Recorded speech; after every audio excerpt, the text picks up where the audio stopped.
Hi, everyone. Thanks for the introduction. So I'm Mathieu, and today I'm going to present you what I've been working on kind of semantics for MLIR. And this is a project that's also with people at the University of Utah and people here at the University of Cambridge. So first of all, compilers are complex, and that's something you need to really keep in mind. If we just look at LLVM, which is the middle-end compiler for things like Clang, for Swift, for Rust, we're talking about 2.3 million lines of C++ code, and I'm only counting kind of the middle-end part, not the back-end, etc. LLVM has to deal with a lot of things. It has to deal with weird semantics, weird memory semantics, flavors of undefined behavior. It has multiple backends. It does instruction selection, control for optimization, this kind of stuff. And because it's so complex, that means there's a lot of bugs, to the point that there's a lot of papers that are just about fuzzing compilers, and that finds always 10 bugs, 20 bugs there, etc. And LLVM is becoming more and more correct, but there is a lot of bugs that we want to kind of figure out and find out. And so John Reger, Nuno Lopez, who's working on the live, has a website, and on his website is a list of how many bugs do we currently know of in just the LLVM test suite. So just the LLVM test suite has already more than almost 100 bugs at that point. And we keep finding new ones. This seems to be evolving in the wrong direction here, but it's complex. So how do we actually find these bugs? How do we actually find these miscompilations? How do we fix them? So if we look at just this simple, not even an optimization, it's kind of just a compilation rewrite.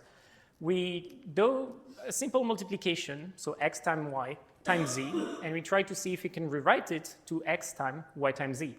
The only single problem here is that there's an SW flag, and that means that if there is an overflow, then this will trigger one of the flavor of undefined behavior, which is called poison, which is kind of saying that the value is tainted. It's kind of not undefined behavior as you would have in C++ yet, but it's almost there. And we want to see, is this correct or not? So luckily, we have a tool that's called a live tool. And this is extremely useful. You just pass it the input, you pass it the output, and the live tells you, no, it's actually incorrect. You're not allowed to have associativity or multiplication with this particular flag. And it's going to give you an example in which the case, well, this program is going to have a different behavior as the second one. And in that case here, this multiplication 0 times 100 times 100 is going to give you 0, while the other one, 0 times 100 times 100 is going to give you this poison, which is this kind of delayed undefined behavior. And if we remove the flag, of course, everything works. Associativity and multiplication is still intact. That's good. So Alive has been widely adopted by the community now. And whenever it's not uncommon to see just a pull request on LLVM, which has a link to kind of an Alive proof that what they're currently changing is correct. So here, just this is a pull request from yesterday that is useful for people in the Rust community. It's just this rewrite, which is not that complex, but still it's nice to see, oh, we actually thought about the correctness and we have a tool that gives you that it's correct. And it's to the point that if you want to contribute to LLVM, and if you want to contribute to what's called the inst combine pass, which is the pass that does a lot of instruction selection and does simple people rewrites, you have kind of to add one of these Alive 2 proofs to your pull request. So they want it to be correct because it has a track record of having some bugs there. But this talk is not really about LLVM. This talk is about MLIR. And for those unfamiliar with MLIR, you can think of LLVM as a restricted set of instruction, something that is fixed, that is fairly stable. And MLIR has more kind of different kind of operation. So if you have, let's say, a multiplication or a load in memory in LLVM, you will also find them in MLIR with this small prefix here, which is called a dialect, which kind of a regroupment of operations that have more or less in the same abstraction level. So arithmetic here, memref here, but MLIR is a bit more higher level. So you have linear algebra, you can have convolution in it, and you can also have polynomial dialects that represent just rings of polynomials in it. So how do we, and also this is completely extensible. MLIR is technically not really a compiler, it's more of a compiler framework. You can extend it with new operation, with new rewrites, with new passes, etc. And that's how you have multiple projects like Circuit, which we're going to have a talk after, IRE or TensorFlow, a lot of machine learning stuff. But it's still kind of the idea is that we have an open ecosystem. We're not kind of a closed set of operations and intermediate representation. So if we want to build some tool like Alive, but for MLIR, there's something you don't want. And I mean, what you would wish for is you just have MLIR, and then you have kind of an informal transfer. You can think of it like, oh, I know kind of the semantic of this operation, and then you have a tool that contains the semantics, some SMT optimization if you want it to be a bit faster, and this tool, so there's one that was already existing that's called MLIR TV. The problem is, as it's an open ecosystem, you have different infrastructures. So MLIR ecosystem is actually composed of, let's say, the MLIR core, which is kind of the dialects that already exist in the MLIR infrastructure. And you can think of it as Circuit as well, as part of the MLIR ecosystem, because it's a compiler based on MLIR.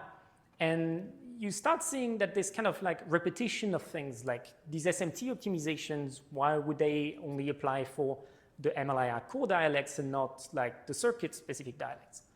And you have here kind of a barrier of reuse between these communities. You don't want to have for each different project in the MLIR community to have a different semantic project or like verification project.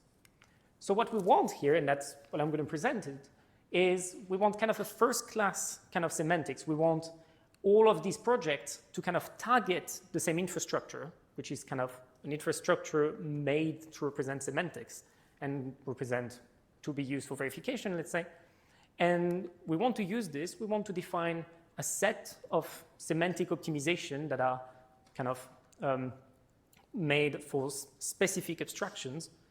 And then we want to build tools based on this kind of infrastructure. And one of the key points is that we want this to be kind of MLIR based as well, to kind of stay in the community, to talk about a language that people understand, which is just MLIR and compilers. And having this kind of representation allows us to have kind of separation of concerns. You have compiler experts that just have to try to think about the semantics of their own operation. You have the SMT expert that try to take these semantics and try to map it correctly and efficiently to SMT, which is a challenge by itself. And then you have tool builders, like people writing Alive that can just reuse what has been previously defined by the compiler expert and the SMT expert to just define the tools for, let's say, translation validation, people rewrite verification, or just bounded model checking, let's say. So let's see how we can do this. So let's see how we can define the semantics as a lowering. So lowering here meaning it's a transformation from, let's say, a high-level representation to a lower level. In that case, that's kind of not necessarily lower level, but that's how we can see it. So the way we define kind of mechanized semantics in SMT and how we can define proof of translation validation is, let's take an example of like x divided by 8, and we want to rewrite it to x shifted right by 3 with like a logical shift. The way you usually define, you prove that this is correct, is you take each operation and you translate it to an equivalent SMT formula. So SMT being kind of this mathematical language that allows you to talk about semantics and allows you to do automatic query. You can respond queries kind of automatically. Once you have these two formula, you kind of combine them, you check, does it exist a value such that the division by 8 is not equal to the shift by 3, and then you pass it to an SMT solver, for instance, Z3, and you check if there is a miscompilation, or it's going to tell you, oh, there's a counterexample where the value of x is something. So SMT-lib, I've been working on MLIR for quite a while, and whenever I see something that is a language that seems simple enough, I'm always like, oh, is this just another intermediate representation in a compiler? So SMT-lib is kind of the language that allows you to talk about SMT expressions, and this is like well-defined in, there's a whole proposal, There's a whole document of like 300 pages that explain the Italian language, and then it's just based on S expressions. So we can have a one-to-one mapping with just an MLIR, intermediate representation, that's called a dialect, and we can have a one-to-one mapping between one of them. So we can have in our compiler now a representation of SMT. And that means that if we can represent SMT inside the compiler, that means that giving the semantic of a particular operation is just a rewrite in the compiler.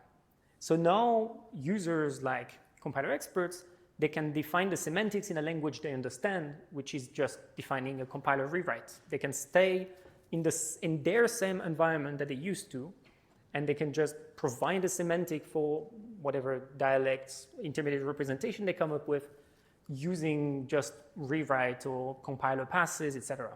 That also means they can reuse the infrastructure as well.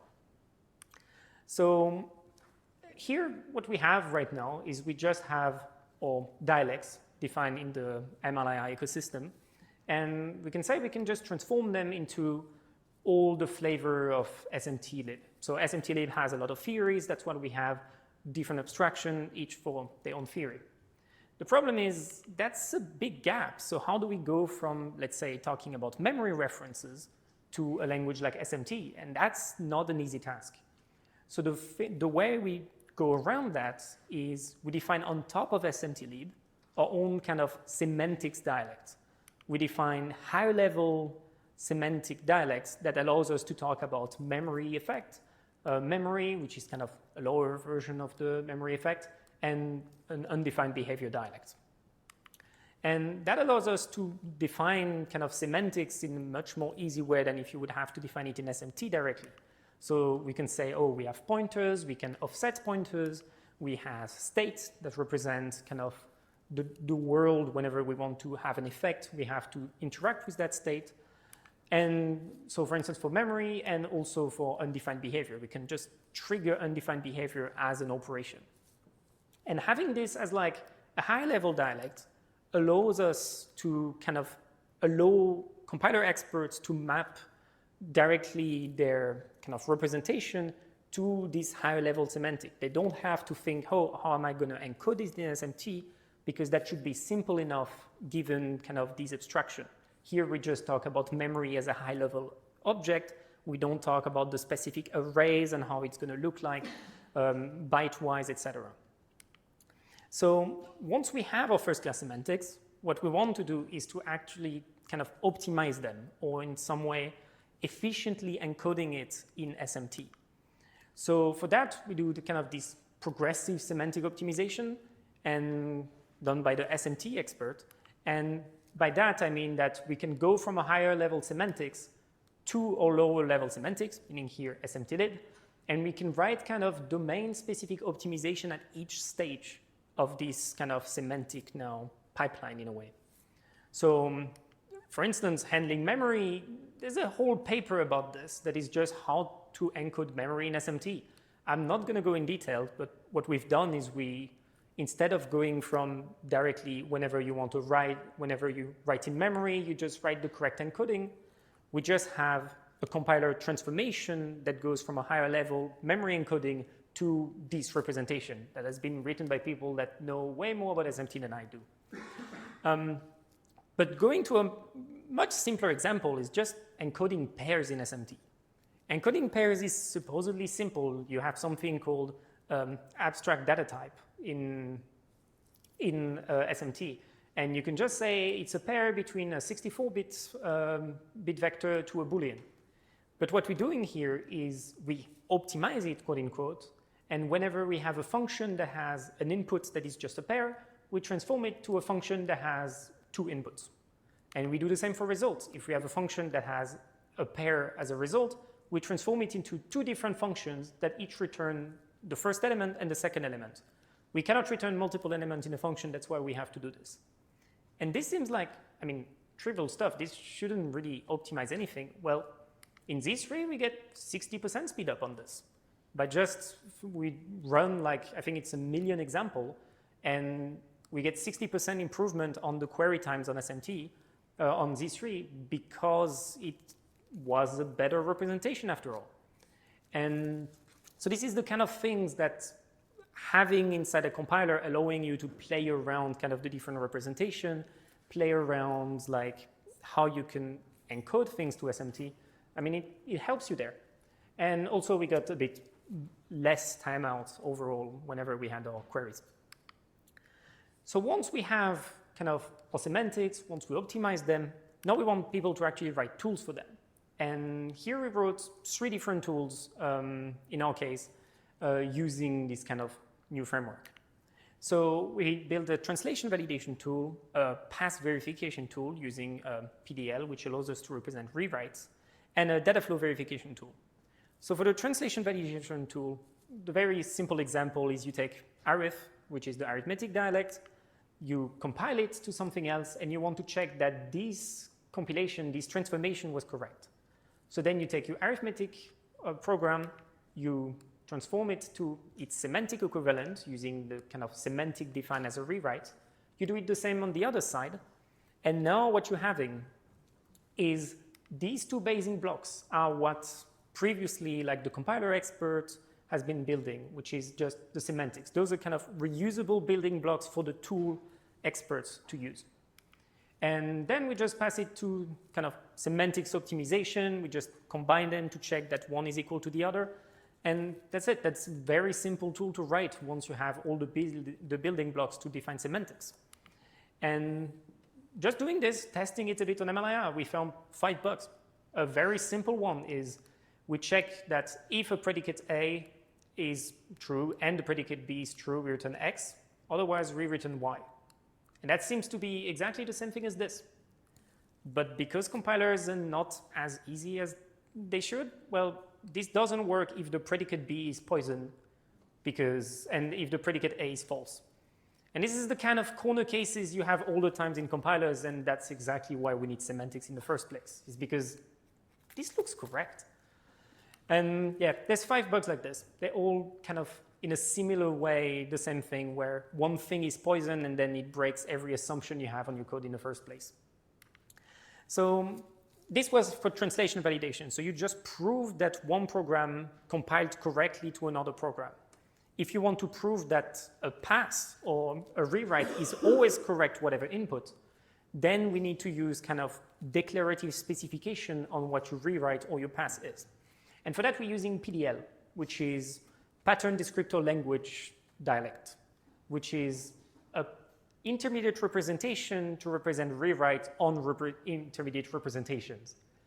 And in order to prove it correct, we need to kind of compile it to the semantic dialect using a semantic dialect pass. It's a bit complex and a bit meta in that sense, but again, we pass it to semantic optimization and we can prove rewrites correct.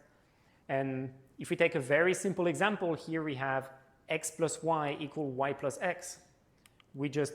It's kind of a one-to-one mapping. We just say, oh, we just match x and y operand, which is equivalent to saying we have x and y 2 variables.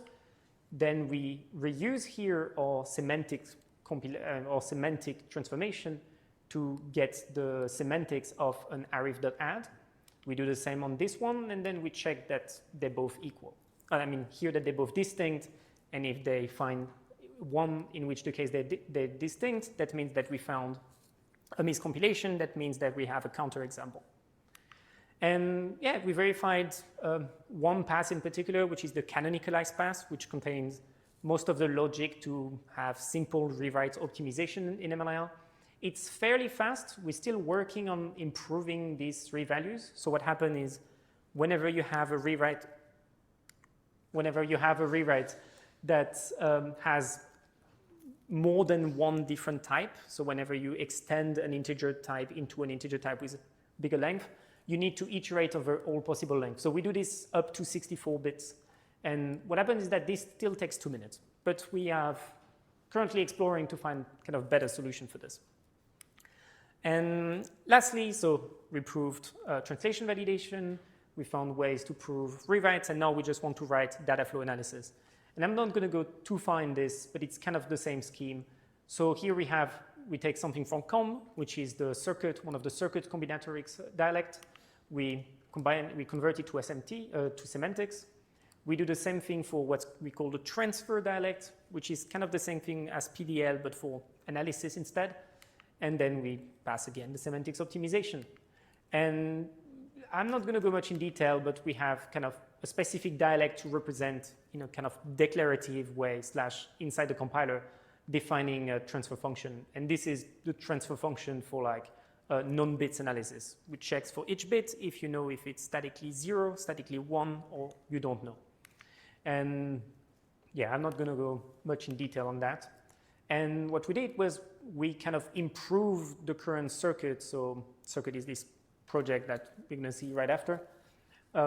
We improved the non-bits analysis on circuit. We improved what's called, we created a new demanded bits analysis. So knowing if a bit is relevant in the result of a function. And we kind of think that because we can prove it correct, we can kind of be a bit more aggressive in the kind of optimization we do, because if we know it's correct, then there's no problem into trying to be kind of doing optimization that seems kind of weird or kind of difficult to have. But yeah, so in conclusion, we kind of embedded semantics as a first-class citizen in a compiler by defining it as an intermediate representation.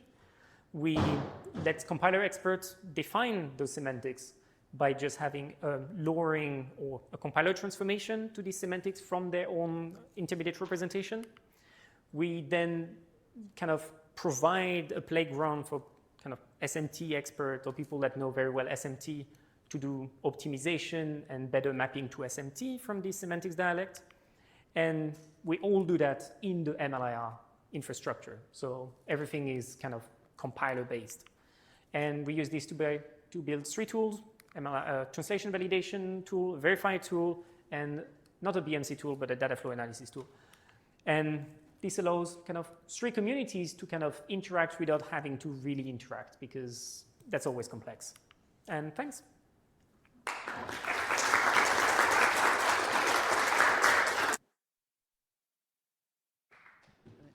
Thank you, Mathieu.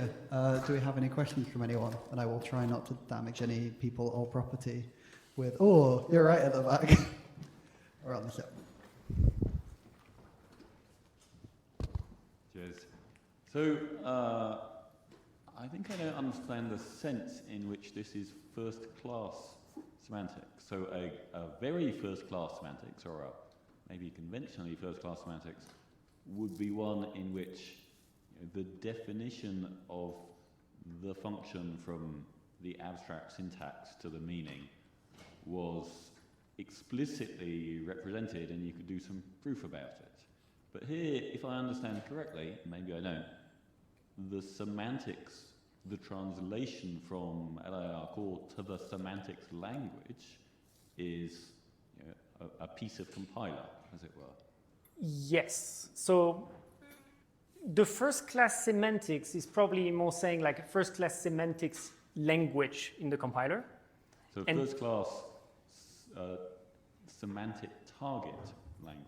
Yes, that's probably a better word for it. Yeah. And reasoning about the semantic themselves, so saying what is the semantic of one particular operation, this is kind of how it is currently implemented in the compiler, but this is kind of a next step, which is to have a declarative way to represent this transformation from our original operation to the kind of semantic target, in a sense. Yeah. So why, out of curiosity, there could be many good reasons, why didn't you start out doing that? It's complex. Yeah, that's one of the good reasons. That's also, so for translation validation, you don't necessarily need to reason about what's the semantic of one given operation. But yeah, for the verifier one, that's what we kind of do. Yeah. Okay, thanks. Thanks. Anyone else?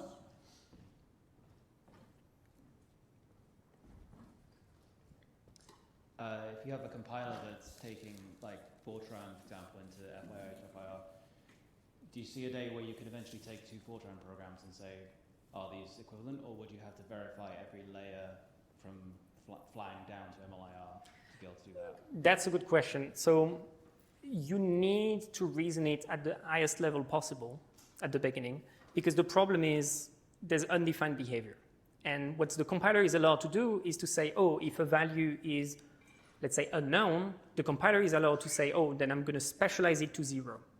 So now if you compare two programs at the lowest level, or at the medium level, you could compare something like 0 to 1, where previously they were unknown to unknown. And at the high level, it would be correct, but at the lower level now, you lost the information. Right. So you would need to do kind of the entire pipeline in order to be able to prove it at the very bottom. Right, yeah, thanks. Great, I think we've got time for one more. Thank you. I suppose I was wondering stuff like versus sign division or stuff like that. I wonder, so is it easy to express in SMT? I feel like maybe there's a lot of corner cases, or like for instance, when you showed the example, there's a bit vector of 32 for a signed integer. For instance, where does the poison case go? Is that easy to keep track of in this framework? In that case here, all integers, in at least the way it's represented in LLVM and MLIR, they're all represented by a bit vector and a Boolean kind of flag that says if it's poison or not. There's definitely corner cases on signed divisions and unsigned division and floor division, seal division. It's always like you have a big if somewhere that says, oh, now you need to round it in the right direction. But it's not the most difficult part. The most difficult part, I think, was dealing with memory, which luckily people already dealt with and documented it correctly. But yeah, definitely have some corner cases somewhere. Cool. Great. Let's thank Mathieu one more time.